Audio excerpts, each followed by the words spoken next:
Começa agora o podcast Massas. Declaração do Comitê de Enlace pela Reconstrução da Quarta Internacional, 22 de fevereiro de 2022. Os Estados Unidos empurram a Rússia para a guerra. Resposta proletária e internacionalista.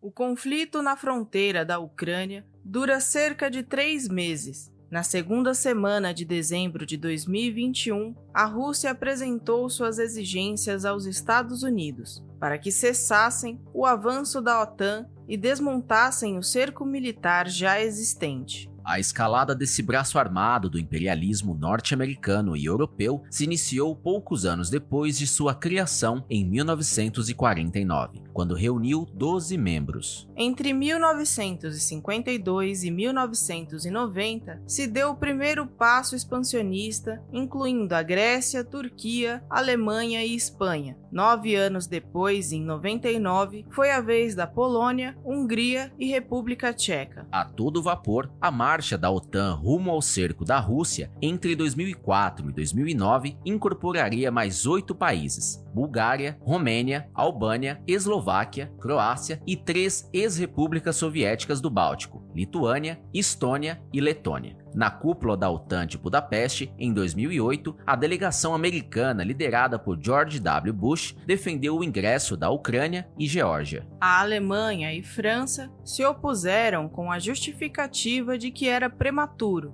O choque separatista na Geórgia e o não convencimento majoritário dos ucranianos seriam impeditivos para a OTAN dar um passo nesse sentido. A Rússia, apesar de não integrar a organização militar, teve como se pronunciar. Vladimir Putin fez menção à segurança da Rússia e às possíveis reações contrárias. Como a decisão é por consenso, a ofensiva do governo Bush não prosperou, mas ficou plantada a semente que germinou na crise ucraniana de 2013 a 2014 e que veio a florescer em 2021 e 2022. A via para caminhar no sentido do ingresso da Ucrânia na União Europeia e daí na OTAN foi a de um levante popular apoiado pelo imperialismo contra o governo títere da Rússia e a favor de sua substituição por um governo serviçal das potências ocidentais. Os Estados Unidos aguardaram um momento propício em que a burocracia restauracionista ucraniana se despedaçasse diante de uma população descontente com as condições de existência e com o regime apodrecido até a medula, e principalmente diante de uma completa desorganização da classe operária e dos demais trabalhadores. O choque interno deu lugar a um movimento separatista e a guerra civil na região de Donbas, envolvendo Donetsk e Luhansk, que se proclamaram repúblicas populares independentes apoiada pelo governo de Putin. Completa o quadro de ruptura a anexação da Crimeia pela Rússia. Os Estados Unidos impuseram sanções econômicas, mas não tiveram como reverter a divisão de parte do território ucraniano. Os governos eleitos na Ucrânia se valeram da caricatura de democracia escorada pelas potências para levantar a bandeira de independência que lhes permitiria efetuar o objetivo de fazer parte da União Europeia e da OTAN. O aventureiro Volodymyr Zelensky, presidente da Ucrânia, não mediu as consequências do que seria colocar o país sob o comando dos Estados Unidos e do aparato militar da OTAN, postados às portas da Rússia, já comprimida desde o leste europeu e Balcãs. A frustrada ofensiva de Bush na cúpula de Budapeste tomava forma concreta na crise de 2014 e progredia em 2021. É nesse marco que Putin e seus generais não viram alternativa a não ser recorrer à pressão militar sobre a Ucrânia e, em certa medida, a Alemanha e França, que não viram com bons olhos, em 2008, o desprezo dos Estados Unidos ao precário equilíbrio da Europa que tendia à desestabilização em consequência da crise econômica estrutural do capitalismo mundial, que passou a expor as contradições de fundo que estiveram na base das duas guerras mundiais. Recrudescer o cerco militar à Rússia resultaria em alterar a engrenagem montada no pós-Segunda Guerra, que movimenta a superestrutura já em estado de avançada deterioração. Apenas de passagem, é preciso considerar a guerra comercial dos Estados Unidos e aliados com a China, que tende a se agravar e aumentar as tensões militares na Ásia. Os Estados Unidos acumulam uma vasta quantidade de capital parasitário represado, que precisa ser desaguado por meio do saque dos países semicoloniais. Onde existir abundantes recursos naturais, o imperialismo tem a necessidade de controlar, como é o caso da Rússia e da região circunvizinha sobre a qual tem ascendência. A indústria bélica dominada pelos monopólios norte-americanos ocupa um lugar-chave nas relações econômicas e financeiras parasitárias. A OTAN é um conduto por onde o Estado imperialista flui o capital parasitário que, segundo o ex-presidente Trump,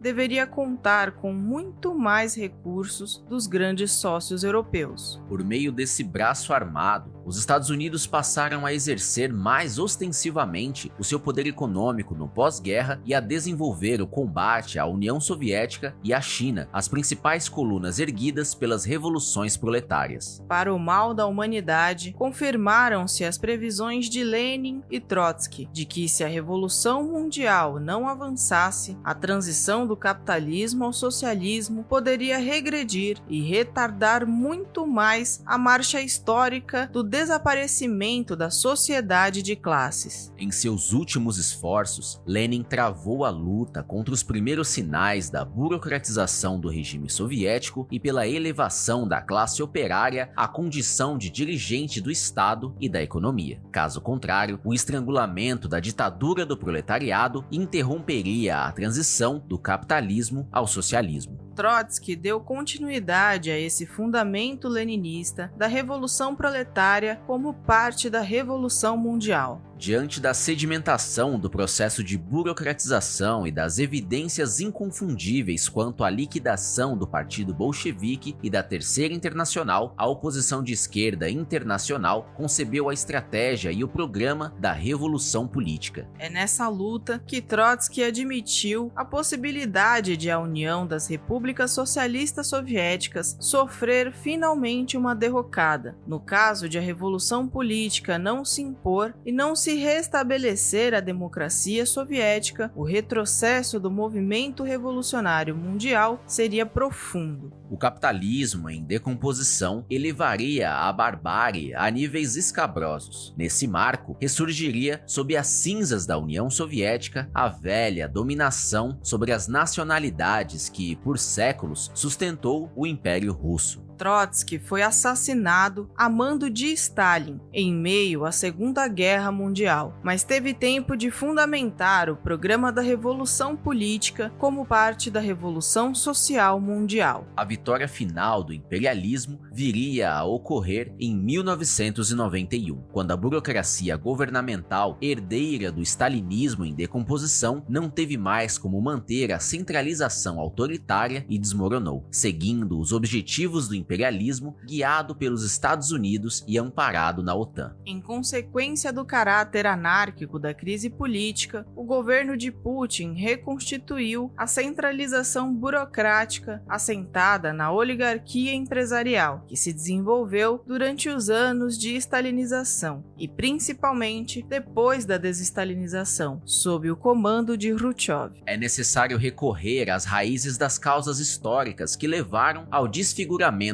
paulatino da União Soviética e ao seu desmoronamento final. Somente assim, a classe operária, os demais explorados e a vanguarda com consciência de classe podem levantar uma posição revolucionária diante do choque instalado e da possibilidade de uma guerra na Ucrânia, cujas duas principais forças são as do imperialismo norte-americano e a da autocracia russa restauracionista. Os Estados Unidos não admitem que a Ucrânia seja impedida de concluir sua subordinação à União Europeia e ao imperialismo norte-americano assegurada pelas armas da OTAN, como tem ocorrido com a Polônia e as demais ex-repúblicas populares originadas na Segunda Guerra. Putin retiraria os soldados da fronteira com a Ucrânia se Biden aceitasse o pleito mínimo da Rússia. A resposta americana de se realizar um acordo de controle de armas não passou de uma provocação. O problema está em que a Rússia já não pode ceder mais terreno com o desmoronamento da União Soviética e o avanço dos Estados Unidos na Europa Central e Oriental promovido pela OTAN. A posição defensiva da Rússia, porém, se faz pelos mesmos meios, métodos e objetivos do imperialismo, que são o da opressão econômica, intervenção militar e anexações. A Ucrânia se livrou do Estado operário degenerado para se lançar nos braços do Estado imperialista mais potente, saqueador e sanguinário que substituiu na Segunda Guerra a velha hegemonia da Inglaterra. Trotsky e a oposição de esquerda internacional, em sua luta contra a opressão da autocracia stalinista, logo no início da guerra em 1939, defendeu o direito da Ucrânia à independência, quando ainda existiam as bases soviéticas sobre as quais originalmente conquistou a sua autodeterminação. Essa posição programática se opunha à burocracia oligárquica russa e à nacionalista ucraniana. Ao não se percorrer o caminho da real independência, a Ucrânia se tornou peão das forças desintegradoras do capitalismo, do confronto militar e dos perigos de uma guerra. O fracasso da intermediação da França para se chegar a um acordo entre Estados Unidos e Rússia demonstra que o imperialismo norte-americano se mantém inflexível em ceder a um acordo de neutralidade da Ucrânia e admitir que a Rússia permaneça no controle das fronteiras e conserve a anexação da Crimeia. O reconhecimento do parlamento russo da independência de Donetsk e Luhansk oficializa um golpe sobre a unidade territorial da Ucrânia. É por essa via que Putin pressionava Volodymyr Zelensky, presidente da Ucrânia, a aceitar um acordo que proíba a OTAN de se instalar no país. Por sua vez, o reconhecimento das duas repúblicas que se autoproclamaram popular é a forma legal para avançar as tropas russas no interior da Ucrânia. Esse passo de Putin, com o apoio dos partidos no parlamento, inclusive o do Partido Comunista, indica que o governo chegou à conclusão de que o impasse pode obrigá-lo a avançar uma força de ocupação com o risco de guerra na Ucrânia. Os Estados Unidos, no momento em que concentravam suas atenções na guerra comercial com a China e nas operações típicas de cerco militar, não esperavam essa ofensiva da Rússia. A ascensão econômica da China e a recuperação da Rússia, que saiu enfraquecida do desastre do desmoronamento da União Soviética, nas condições de crescentes impasses da economia mundial e, em particular, interna aos Estados Unidos, tem alterado a relação de forças no âmbito internacional. O imperialismo norte-americano já não pode assegurar, nos termos do pós-guerra e do colapso da União Soviética, as mesmas posições de dominação mundial. A ousadia de Putin de cercar a Ucrânia e exigir a segurança da Rússia contra a escalada militar da OTAN, bem como de obter apoio estratégico da China, revela profundas mudanças na ordem internacional, montada sob a égide dos Estados Unidos no pós-Segunda Guerra Mundial. O que está se passando na Ucrânia é uma erupção da contradição entre as forças produtivas altamente desenvolvidas, as relações de produção capitalistas e as fronteiras nacionais. Nesse marco, emergem as contradições do aumento da concentração de riqueza e ampliação da pobreza, miséria e fome das massas. Os capitalistas em toda a parte vêm impondo contra-reformas que mutilam a força de trabalho e travam o desenvolvimento econômico dos países semicoloniais. O período de pouco mais de 2 anos de enfrentamento à pandemia pôs à luz do dia o quanto a burguesia não tem como proteger os explorados, o quanto os monopólios farmacêuticos se aproveitaram da catástrofe humana para acumular fortunas e o quanto as potências projetaram a guerra comercial por cima da montanha de mortos.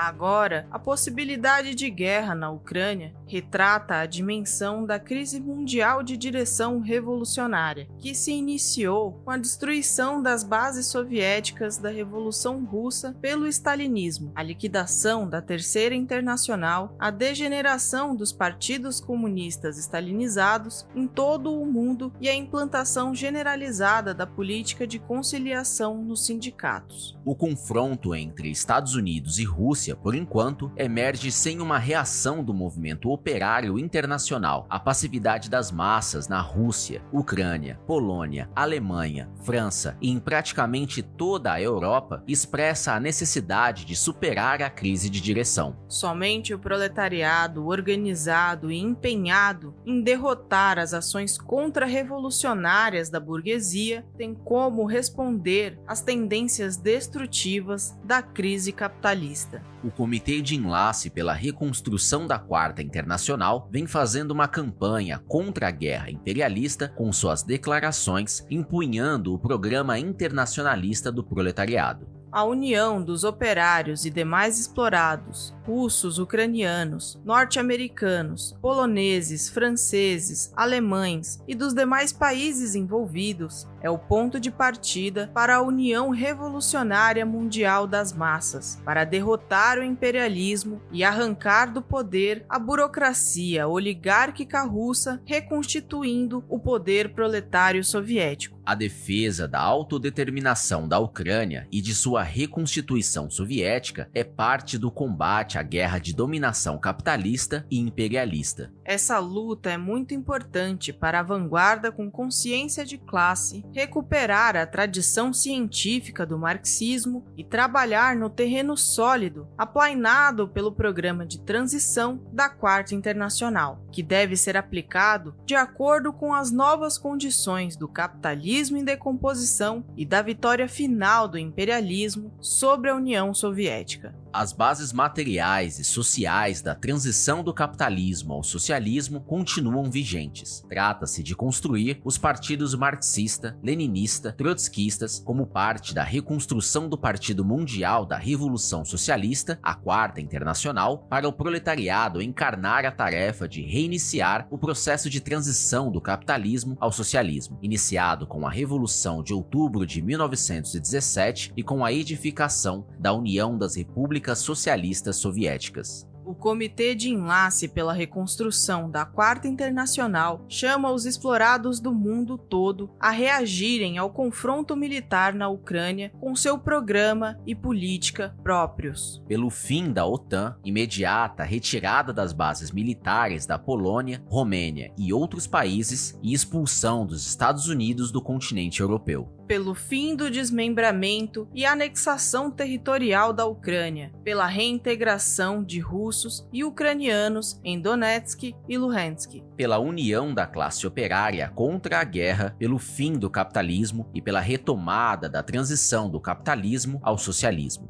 Pela derrota do nacionalismo pró-imperialista e restauracionista, pelo internacionalismo proletário, não a guerra, e sim a revolução socialista.